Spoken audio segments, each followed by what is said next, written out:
شریعت کہتی ہے کہ جلالہ مرغی کو دربے کے اندر بند کر دیے. جلالہ کہتے ہیں اس مرغی کو جو گندگی کھاتی ہے. آپ نے گھر میں مرغی پالی ہوئی ہے, وہ مرغی عادی ہو گئی ہے آپ کے گھر کی غلاظت اور گندگی اور پخانہ کھانے کی عادی ہو گئی ہے.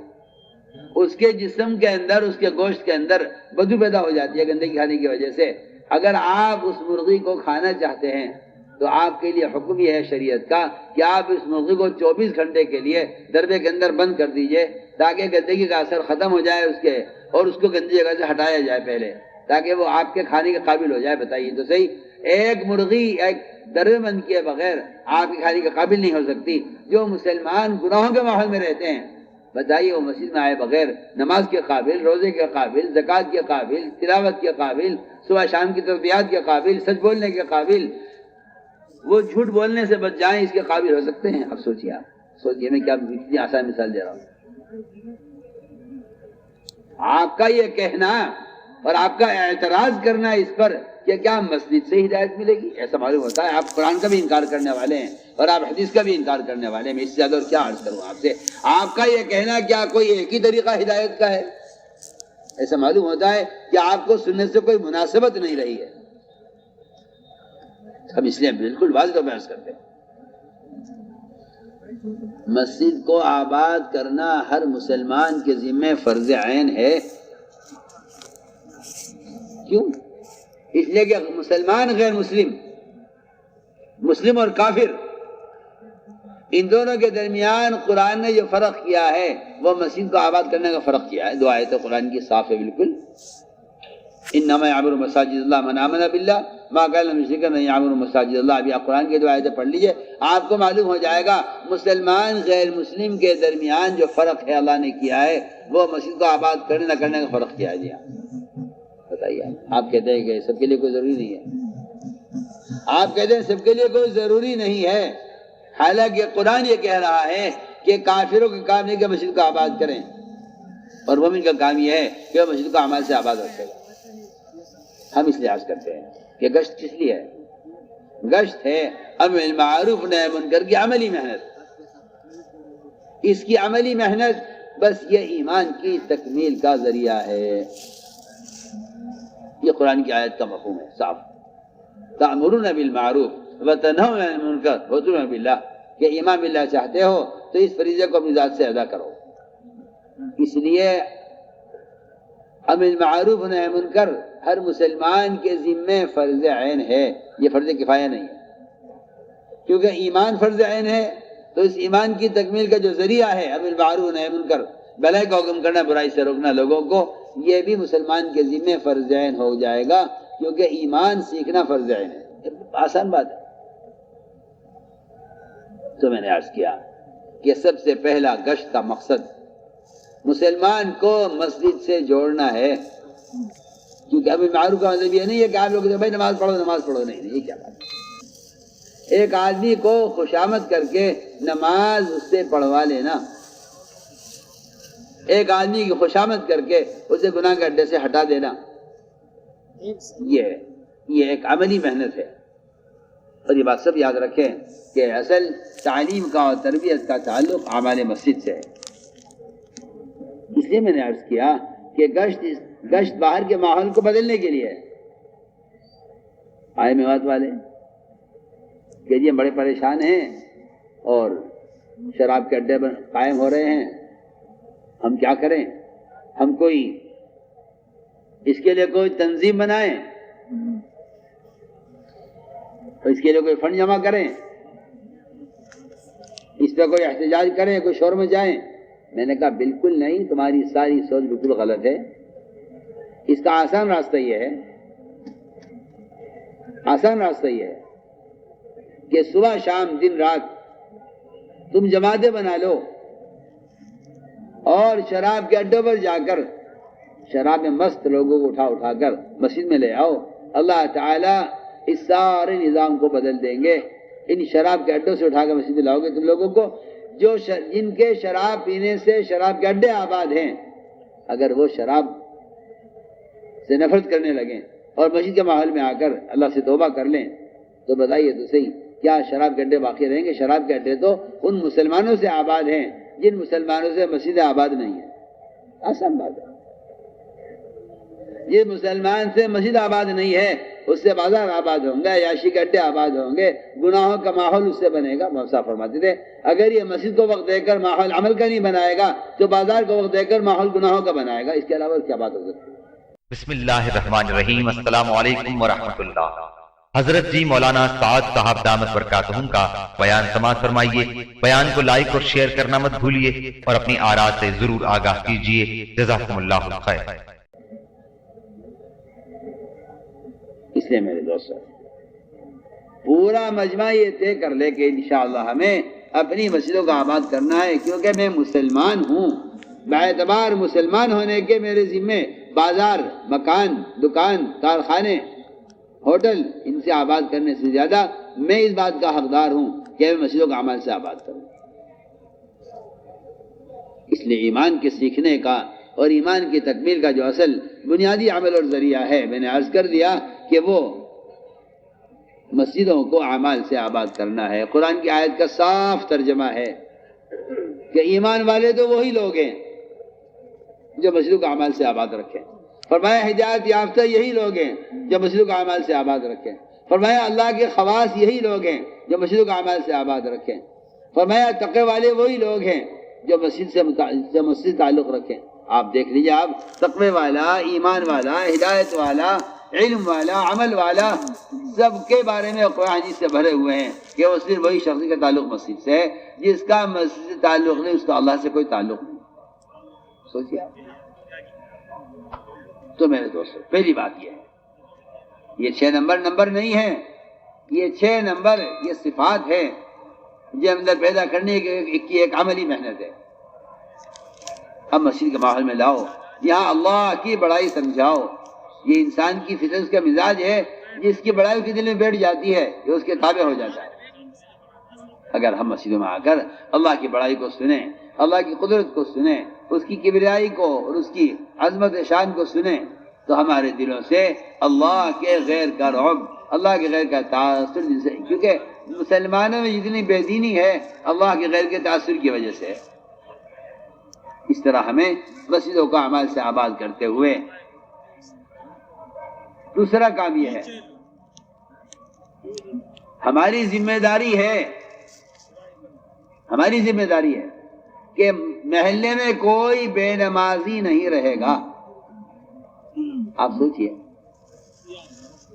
آپ کے پڑوس میں آگ لگ جائے, آپ کے پڑوس میں آگ لگ جائے, اگرچہ گھر کسی دشمن کا ہو آپ کہیں گے دشمن کا گھر ہے جلنے دو, نہیں جی میں اپنے دشمن کا گھر کی آگ بجھاؤں گا, برابر ہے میرا گھر ہے. ایک دیواریں دونوں کی, میرا گھر نہیں بچے گا اگر میں دشمن گھر کی آگ نہیں بجھاتا. آپ سوچیے تو صحیح, آپ کو اپنے پڑوسی کے گھر کی آگ پر اپنے گھر کے تباہ ہونے کا اندیشہ ہے. آپ کا تو گھر برابر کا ہے, ایک بے نمازی کی نحو سے 40 گھروں تک جاتی ہے. جو لوگ نماز کے پابند ہیں, تہجد کے پابند ہیں, سنیے میں کیا بول رہا ہوں, ایسے مسلمان جو تہجد کے, اشراق کے, چاشت کے, اوابین کے پابند ہیں, وہ اپنے بے نمازی پڑوسی کی نحوست سے بچیں گے نہیں. سنیے آپ یہ خیال کرتے ہیں کہ مجھے کیا مطلب ہے, میں تو عمل کرتا ہی ہوں. میں آپ کو آسان مثال دے رہا ہوں نا. آپ کا گھر صحیح سالم ہے, آگ لگی ہے پڑوسی کے گھر میں, سوچیے آپ کو کیا پریشانی اس بات کی ہے کہ برابر میرا گھر ہے, اس کے گھر کی آگ میرے گھر کو متاثر کرے گی. اس بے نمازی کا نماز چھوڑنا تیری نماز کو متاثر کرے گا. 40 گھروں تک ایک بے نمازی کی نماز کی نحوست جاتی ہے. 40 گھر تک ایک بے نمازی. جس محلے میں 40 بے نمازی ہو, ان کے بارے میں آپ کیا خیال ہے, ان کی نحوست کتنی ہوگی؟ ہم اس سے عرض کرتے ہیں, ہمارے گشت کا دوسرا مقصد تھا, میں عرض کر چکا ہوں, ہدایہ کی عبارت سے میں یہ بات آپ سے واضح طور پہ عرض کرنا چاہتا ہوں کہ گشت مسلمانوں کو نماز پر جمع کرنے کے لیے ہے. اس لیے میرے دوستوں پہلا کام یہ ہے کہ لوگوں کو دعوت دے کر نماز کے لیے لاؤ. ہم یہ ٹھان لیں ہمارے محلے میں کوئی بے نمازی نہیں رہے گا, آپ اس کی برکت دیکھنا. پھر منافقین جماعت کی نماز چھوڑتے نہیں تھے، منافقین جماعت کی نماز نہیں چھوڑتے تھے کہ جماعت کے بغیر چھوڑ دیں تو مسلمانوں کے ساتھ ہیں ہم۔ تو میرے دوستو عزیزو، پہلا کام یہ ہے کہ نماز پر خود دوسروں کا آمادہ کرو۔ دوسرا کام پھر یہ ہوگا کہ اپنی نمازوں میں کمال پیدا کرو۔ جماعت میں نکلنے کی غرض ہے یہ مستقل۔ لوگ سمجھتے ہیں جماعت میں نکل جائے نماز سیکھنے کے لیے، اور نماز سیکھنے تو کتاب لے کے بھی ہو سکتا ہے، جماعت میں نکلنے کیا ضروری ہے؟ حالانکہ جماعت میں نکلنے کا مقصد یہ تھا کہ میں اسباب چھوڑ کر دکان، مکان، بیوی، بچے، کارخانہ، دفتر، جس کی وجہ سے نمازیں ضائع ہوتے ہوتے حالت یہ ہو گئی ہے کہ اب یہ نماز چھوڑ بیٹھا ہے مستقل طور پر، اس کے اندر سے نماز پڑھنے کی استعداد ہی ختم ہو گئی ہے۔ جبکہ آپ کو معلوم ہونا چاہیے کافر اور مسلمان کے درمیان نماز کا فرق ہے۔ کافر اور مسلمان کے درمیان نماز کا فرق ہے، حدیث ہے۔ اسلام اور کفر کے درمیان نماز کی آڑ ہے، بس آپ نماز چھوڑ دیں تو پھر آپ کے کفر کے درمیان کوئی آڑ نہیں ہے، کوئی دیوار نہیں ہے، آپ کفر کی طرف بعض علماء تو کہتے ہیں کہ آدمی کافر ہو گیا، اسے قتل کر دیا جائے۔ بعض ائمہ کہتے ہیں نماز پڑھنے والا کافر ہے، اسلام سے مرتد ہو گیا ہے۔ امام حنیفہ کہتے ہیں کہ یہ آدمی اس کو عمر قید کر دیا جائے گا، نماز نہیں پڑھتا، یا تو مر جائے قید میں، جیل میں تو مر جائے، یا نماز چھوڑنے سے توبہ کر لے۔ آپ کے نزدیک تو کوئی بڑی بات نہیں ہے، نماز پڑھ لو، چلو بھائی اچھی بات ہے بھائی، نماز پڑھنی چاہیے، نہ پڑھو تو کوئی بات نہیں ہے۔ حالانکہ اسلام اور کفر کے درمیان شراب کا، زنا کا، چوری کا، غیبت کا، سود کا کہیں کا نہیں بتایا، نماز کو بتایا گیا ہے کہ نماز کفر اسلام کے درمیان فرق کرنے والی ہے۔ سوچیے تمام گناہوں کے مقابلے میں صرف ایک نماز کا ترک کرنا یہ کفر اسلام کے درمیان فرق بتا رہا ہے۔ میرا عزیز دوستوں بزرگوں، ہمیں اس بات کی پوری کوشش کرنی ہے کہ ہماری نمازوں میں کمال پیدا ہو۔ ہمارے نکلنے کی غرض یہ ہے کہ جی دکان دکان دکان دکان ہوتے ہوتے نماز کی عادت ختم ہو گئی ہے۔ عمر رضی اللہ عنہ عمل نقل کیا ہے صاحب حضرت نے کہ عمر رضی اللہ تعالیٰ عنہ بازار میں گشت کرتے، لوگوں کا ہاتھ پکڑ پکڑ کر، دو آدمیوں کا ہاتھ پکڑتے بازار سے، اور کہتے کہ چلو اٹھو ہمارے ساتھ آؤ، اپنے پر ایمان لائیں گے۔ اور حضرت فرمایا کرتے تھے یہ کام میں اس لیے کرتا ہوں تاکہ میرے ایمان میں زیادتی ہو۔ بتائیے آپ کو اس سے انکار ہے؟ سوچیے، سوچیے، غور کیجیے۔ مسلمان پکڑ پکڑ کے لے جائے گا مسلمان کو بازار کی طرف۔ میں مدینہ منورہ میں اپنی قیامگاہ سے نکلا مسجد میں جانے کے لیے، نماز کا وقت قریب تھا۔ میں جب جانے لگا حرم کی طرف تو دونوں طرف سے 2 3 4 5 آدمی ایک دم لپکے اور میرا ہاتھ پکڑ کے کہنے کہ جی یہ دکان میں چلو تھوڑا سا سامان خرید لو، اس دکان میں آ جاؤ، جی آ جاؤ، اجی آپ دکان میں آ جاؤ سامان۔ میں کہا بھائی نماز کا وقت قریب ہے، میں حرم جا رہا ہوں۔ اجی وہ تو ابھی تو نماز آپ تو رہو گے ابھی بہت دن، ابھی تو بہت وقت ہے، بڑا ٹائم ہے آپ کے پاس، اور تھوڑا سامان خرید لو۔ میں حیران ہو گیا، میں نے کہا جس مدینے کی گلیوں میں صحابہ ہاتھ پکڑ پکڑ کر لوگوں کو مسجد میں لاتے تھے، آج اس مدینے کی گلی میں مسجد میں جانے والوں کا ہاتھ پکڑ پکڑ کر لوگ بازار لے جا رہے ہیں۔ یہ وہ مسلمان ہیں، یہ مسلمان ہیں، یہ مسلمان ہیں جو مسجد میں جانے والے کا ہاتھ پکڑ کر اسے بازار لے جا رہے ہیں۔ اور یہ کہ نماز میں تو بھی ٹائم ہے، ابھی تو 10 منٹ ہے، آئیے آپ اتنی دیر میں کچھ سامان خرید لیں۔ میں نے پوچھا ان سے، میں نے کہا اگر تم ایک مسلمان کو مسجد میں جانے والے کو پکڑ کر راستے میں سے دکان پر لے جاؤ تو تمہیں کیا ملے گا اس پر؟ کہنے لگے اگر ہم ایک آدمی کو پکڑ کر بازار میں لے آئے، مسجد سے پکڑ کر، آپ کو میں کیا بتاؤں، آپ کو حیرت ہوگی۔ حرم کے اندر، مسجد نبوی کے اندر دکانوں کے ایجنٹ وہ بیٹھ کے وہاں بات کرتے ہیں، حاجی صاحب بازار چلو، حرم کے اندر۔ سوچیے آپ میں کیا بول رہا ہوں۔ حرم کے اندر سے حاجی صاحب کو اٹھا کر دکان کے ایجنٹ بازار لے جا رہے ہیں، کیوں؟ کیا ملے گا آپ کو؟ اس نے کہا جی اگر میں ایک گاہک کو پکڑ لایا دکان میں، وہ سامان خریدے یا نہ خریدے، لیکن مجھے 10 ریال ملیں گے، شیخ جو تاجر ہے اس کی طرف سے کہ تم ایک گاہک کو بازار دکان میں لاؤ، تمہارے لیے 10 ریال ہے، بتائیے آپ اس 10 ریال کے واسطے اسے محمد صلی اللہ علیہ وسلم کی مسجد کی نماز کی کوئی پرواہ نہیں ہے، وہ نماز مسجد سے اٹھا کر بازار میں لا رہا ہے، یہ مسجد میں جانے والے کو روک کر بازار لا رہا ہے۔ سوچیے اگر آپ مسجد کی آبادی پر نہ آئے تو آپ بازار آباد کریں گے، حالانکہ بازار شیطان کا اڈا ہے، حدیث میں آتا ہے شیطان وہیں انڈے دیتا ہے، یہ بچے نکالتا ہے۔ آپ اس کوشش میں ہیں کہ بازاری بن جاؤں اور اسے بازاری بنا دوں۔ میں اس لیے عرض کرنا چاہتا ہوں کہ سب سے پہلی بات یہ ہے کہ ایمان کی تکمیل کا جو بنیادی عمل ہے وہ گشت ہے۔ کیوں؟ آپ کس پہ اشکال ہے؟ جبکہ میں عرض کر چکا ہوں معاذ بن جبل، عبداللہ بن رواحہ، عمر بن خطاب، ابی بن کعب، ابو ہریرہ، معاذ بن جبل، ان سب کا عمل بتلا رہا ہے کہ یہ ایمان اور علم کے لیے گشت کیا کرتے تھے۔ سوال اس بات کا ہے کہ کیوں گشت کرنے سے ایمان بنے گا؟ اس کا جواب یہ ہے کہ گشت امر معروف نہی منکر کی عملی محنت ہے۔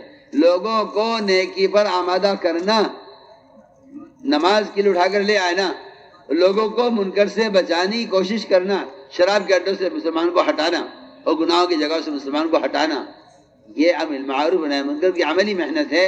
اور یہ بات آپ نوٹ کر لیجئے کہ اس فریضے کو امر معروف نہی منکر کو ادا کیے بغیر ایمان کسی کا کامل ہوگا نہیں۔ چاہے آپ نماز پڑھتے ہوں، روزے رکھتے ہوں، حج کرتے ہوں، زکوٰۃ دیتے ہوں، آپ سارے اعمال خیر کرتے ہوں، اگر آپ دوسروں کو نیکی پر آمادہ نہیں کرتے اور آپ دوسروں کو برائی سے بچانے کی کوشش نہیں کرتے تو یہ بات علماء نے صاف لکھی ہے کہ اس کے بغیر ایمان کامل نہیں ہوگا۔ سب پڑھیے آپ سمجھتے ہیں کوئی غیر ضروری کام ہے؟ کتنی واضح بات ہے۔ ایمان کی تکمیل عبادات سے نہیں ہوگی، ایمان کی تکمیل دعوت سے ہوگی، یہ پکی ٹھکی بات ہے۔ میں علماء سے بھی کہہ رہا ہوں تأمرون بالمعروف وتنہون عن المنکر وتؤمنون باللہ، کہ ایمان باللہ کا جو اصل ربط ہے وہ امر معروف نہی منکر سے ہے۔ ایمان باللہ کا جو تعلق ہے وہ امر معروف نہی منکر سے ہے، اور امر معروف نہی منکر یہ نہیں ہے کہ آپ بازار میں بم فلیٹ چپکا دیں لکھ کر کے سود کھانا حرام ہے، آپ بازار میں اشتہار لگا دیں نماز قائم کرو، یہ اس سے دعوت کوئی دعوت نہیں، کیونکہ آپ سن چکے ہیں رات بھی کہ دعوت ایسا فریضہ ہے جو بدن کے استعمال سے ہی ادا ہوگا۔ آپ ہاتھ سے مل کر اس کو بدلیں، یا زبان سے بدلیں، یا دل سے بدلیں، یہ تینوں چیزیں بدن سے متعلق ہیں۔ آپ بازار میں لگا دیں پوسٹر، آپ بازار میں پوسٹر لگا دو کہ یہ سود کھانا حرام ہے۔ اگر لوگوں کو اس اشتہار کو پڑھ کر سود چھوڑ دیتے تو کیا ضرورت تھی آپ صلی اللہ علیہ وسلم کو اس کی کہ گناہ کے عادی اور گناہ کرنے والے کو مشرقی ماحول میں رکھیں؟ آپ سوچیے، آپ ایک آدمی کو جتنا کا تقاضا ہوا فرمایا مسجد میں رکھو، ایک آدمی کو سقیوں نے فرائض سے انکار کیا فرمایا مسجد میں رکھو، ایک آدمی نے چوری کی فرمایا مسجد میں رکھو۔ کیوں؟ کہ تاکہ اس کے دل میں گناہ کی نفرت پیدا ہو جائے اور یہ اس ماحول میں رہ کر اس میں عمل کی استعداد پیدا ہو جائے۔ آپ سوچئے عمر رضی اللہ تعالی عنہ صحابہ کو جماعت میں نکالا کرتے کہہ کر کہ تمہیں اس لیے نکال رہا ہوں تاکہ تمہاری نمازوں میں کمال پیدا ہو جائے۔ بتائیے ان صحابہ کی نماز میں کیا کمی تھی؟ ہماری نماز صحابہ کی نماز کا فرق دیکھیے پہلے، پھر عمر رضی اللہ عنہ صحابہ کو جماعت میں نکال رہے کہہ کر تمہیں اس لیے نکالتا تھا کہ تمہاری نمازوں میں کمال پیدا ہو جائے۔ اس طرح ہمیں بھی اللہ کے راستے میں نکلنے کی ہماری غرض ہے، یہ کچھ وقت کے لیے وہ اسباب چھوڑ دو جن کی وجہ سے نمازیں ضائع ہوئی ہیں، کچھ وقت کے لیے سارے کام چھوڑ کر اللہ کے راستے میں 4 مہینے نماز وقت پر ملے گی، تہجد وقت پر ملے گی، اوابین وقت پر ملے گی، 4 اشراق وقت پر ملیں گی، نماز تکبیر اولیٰ کے ساتھ 4 مہینے تک مسجد کی نماز تکبیر اولیٰ کے ساتھ ملے گی۔ رفتہ رفتہ اس کو نماز سے محبت اور نماز کی اس کو عادت ہو جائے گی اس کے لیے اس راہ میں نکلنا اس لیے ضروری ہے. اس لیے نکلنا نہیں ہے کہ آپ کو نماز پڑھنی آ جائے، اس لیے نکلنا ہے کہ آپ کو نماز سے مناسبت ہو جائے. تو میں نے عرض کیا دوسرا کام یہ تھا، ہمیں اپنی نماز پر 4 طرح محنت کرنی ہے. سب سے پہلے نماز کا ظاہر درست کرو. جس کا رکوع سجدہ درست نہیں ہے اس کی نماز گندے کپڑے کی شکل میں اس کے منہ پر دے کر ماری جائے گی. سب سے پہلا کام یہ ہے کہ نماز کے ظاہر کو درست کرو. دوسرا کام یہ ہے کہ نماز میں قرآن جتنا پڑھا جانا ضروری ہے اتنا قرآن سیکھو. اسی لیے جماعت میں نکل کر بھی مقام پر رہ کر بھی ہمیں قرآن کے حلقے لگانے ہیں مسجدوں میں، تاکہ اس کے ذریعے سے قرآن اتنا کم سے کم سیکھ لیں کہ نماز درست ہو جائے. اتنا قرآن سیکھنا ہر مسلمان مرد و عورت کے ذمہ فرض عین ہے. جتنے قرآن سے اس کی نماز درست ہو جائے اتنا قرآن سیکھنا ہر ایک کے ذمہ فرض عین ہے. امام صاحب سے مولوی صاحب مسجد میں، امام صاحب میرا قرآن کی کرا دو، مجھے اتنا قرآن پڑھا دو مجھے کہ میری نماز درست ہو جائے.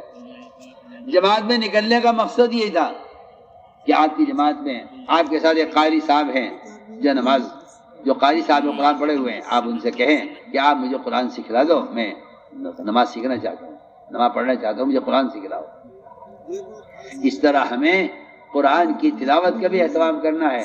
اتنا قرآن سیکھنا بھی ضروری ہے جس سے نماز درست ہو جائے. دعائے قنوت یاد کرو، تحیات یاد کرو، ثنا یاد کرو، نماز کی دعائیں اور تسبیحات یاد کرو. اس طرح ہمیں اپنی نمازوں کو مشق کرنی ہے اور نماز میں کمال پیدا کرنا ہے.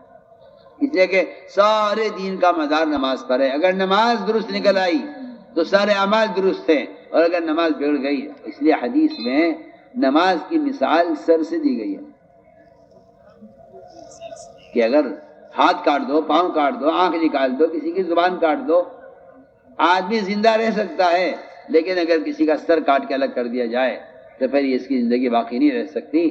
آپ اس سے اندازہ کیجئے نماز کو حدیث میں سر کا درجہ دیا ہے، لیکن میں اس حدیث کا مفہوم یہ نہیں سمجھتا کہ سر کاٹ دینے سے آدمی مر جاتا ہے، بلکہ میں حدیث کا مطلب یہ سمجھتا ہوں کہ انسان کے دماغ میں باریک باریک رگیں ہیں. کل ایک صاحب کہہ رہے تھے جی ابا جی کا جو ہے برین ہیمریج ہو گیا ہے اور دماغ کا سارا صحیح ہے، پورا بدن صحیح ہے، ایک دماغ کی ایک رگ پھٹ گئی ہے جس کی وجہ سے ایک حصے پہ فالج پڑ گیا ہے، یہ ہاتھ کام نہیں کر رہا، یہ پیر کام نہیں کر رہا. سوچیے آپ، میں اچھی مثال آپ کو دے رہا ہوں. سر سلامت ہے، جسم سے جڑا ہوا ہے، لیکن جس کا برین ہیمریج ہو گیا ہے، دماغ کی رگ پھٹ گئی ہے، ایک رگ میں یا کچھ بلاک ہو گیا ہے، اس کا ایک طرف کا حصہ فالج ہو گیا ہے، حرکت نہیں کر سکتا، یا پورا بدن. ایسے بھی ساتھی بعض لوگ دیکھیں جو کئی سال سے بے ہوش ہیں، ان کے دماغ کی ایک رگ بند ہو گئی ہے، پھٹ گئی ہے، وہ کئی سال سے بے ہوش ہے، جسم بالکل صحیح ہے. یہ مطلب ہے حدیث کا کہ نماز کے باریک باریک مسائل ہیں، نماز کی باریک باریک طریقے ہیں، سارے سیکھنے ہوں گے. اگر آپ کی نماز میں کوئی کمی ہے تو پھر آپ سے گناہ بھی ہوں گے. آپ نمازی پڑھیں گے گناہ بھی کریں گے، نمازی پڑھیں گے کسی کا حق بھی مانیں گے، نمازی پڑھیں گے جھوٹ بھی بولیں گے، نمازی پڑھیں گے گناہ بھی کریں گے. وجہ کیا ہے؟ وجہ اس کی یہ ہے کہ آپ کے جسم کے اعضاء دماغ کی ایک رگ کے پھٹ جانے کی وجہ سے آپ کے بدن کے اعضاء صحیح کام نہیں کر رہے ہیں. یہ والا ہاتھ نہیں کام کر رہا ہے، یہ والا پیر نہیں اٹھ رہا. جی کیا بات ہے، آپ کی آنکھ صحیح ہے، آپ بول رہے ہیں، آپ کا ہاتھ کیوں نہیں اٹھتا؟ کہ جی وہ دماغ کی ایک رگ. میں نے آپ کو مثال دی ہے. حدیث میں نماز کو سر کا درجہ دینے کی بات یہ تھی کہ دماغ ایسی چیز ہے اور ایسی نازک چیز ہے، اگر اس کی ایک رگ میں فرق آ جائے تو آپ کا پیر نہیں ہلے گا، آپ کا یہ ہاتھ نہیں ہلے گا. میں سمجھتا ہوں کہ یہ نماز میں کمال نہیں ہوگا، ان کے دین میں کمال نہیں ہوگا. من اقامہا فقد اقام الدین. اس کا مطلب ہی یہی ہے کہ جس کی نماز جتنی کامل ہوگی اس کا دین اتنا کامل ہوگا. اس لیے ہم کہا کرتے ہیں کہ جو آدمی کوئی گناہ کر رہا ہے جو آدمی کوئی گناہ کر رہا ہے وہ اس گناہ کا سبب ماحول میں تلاش نہ کرے، گناہ کا سبب نماز میں تلاش کرے کہ شاید نماز میں کوئی کمی ہو رہی ہے جس کی وجہ سے گناہ ہو گیا، ورنہ یہ بات تو قرآن نے فیصلہ کر دیا کہ جس کی نماز صحیح ہوگی اس کی صحیح نماز اس کو منکر سے روک دے گی۔ اقیم الصلاۃ ان الصلاۃ تنہی عن الفحشاء والمنکر، نماز کو درست کر کے پڑھو۔ نماز کی درستگی یہ ہے کہ نماز تمہیں برائی سے روک دے، ورنہ ابن عباس عبداللہ بن مسعود دونوں فرماتے ہیں کہ جس آدمی کی نماز اس کو گناہ سے نہیں روک رہی ہے اس کی نماز اس کو اللہ سے دور کر رہی ہے۔ آپ بتائیے اللہ سے دوری کا سبب ہے نماز کا بگڑنا، اللہ سے دوری کا سبب ہے۔ نماز کا بگڑنا اللہ سے دور کر دے گا اور نماز کا چھوڑنا مسلمان کو مرتد کر دے گا۔ میں بالکل سمجھ کر کہہ رہا ہوں، دیکھ کر کہہ رہا ہوں، نماز چھوڑنا مسلمان کو مرتد کر دے گا۔ یہ جو آج آپ شکایت کرتے ہیں کہ ارتداد ہو رہا ہے، اور ارتداد اس لیے کہ یہود و نصارہ وہ مسلمانوں پر مال خرچ کر رہے ہیں، مرتد ہو رہا ہے، تو پاگل پن کی باتیں کرتے ہیں لوگ پاگل پن کی باتیں کرتے ہیں، اپنی غلطی کا الزام یہود و نصارہ کو دیتے ہیں۔ اس سے بڑا گدھا کوئی نہیں ہے۔ آپ اگر ایک مسلمان کو پکڑ کر نماز کے لیے آتے، اگر اس کی نماز اس کو منکر سے روک دیتی تو بتائیے تو صحیح کیا مجال تھی یہود و نصارہ کی کہ وہ کسی مسلمان کو مال کا لالچ دے کے مرتد کر دے؟ جس کو نماز سے کامیابی کا یقین ہو جائے، کیا اس کو دنیا کا لالچ اس کو اسلام سے ہٹا سکتا ہے؟ وہ تو کیونکہ مسلمان نماز چھوڑ رہا ہے، اس کے کفر کے درمیان کی ساری دیواریں اور آڑ ختم ہو گئی ہے، اب یہ مسلمان مرتد نہیں ہوگا تو کیا ہوگا؟ بیان آپ کو پسند آیا ہو تو بیان کو لائک، شیئر اور چینل کو سبسکرائب کرنا مت بھولیے۔ کمنٹس میں اپنی رائے کا اظہار ضرور کیجیے۔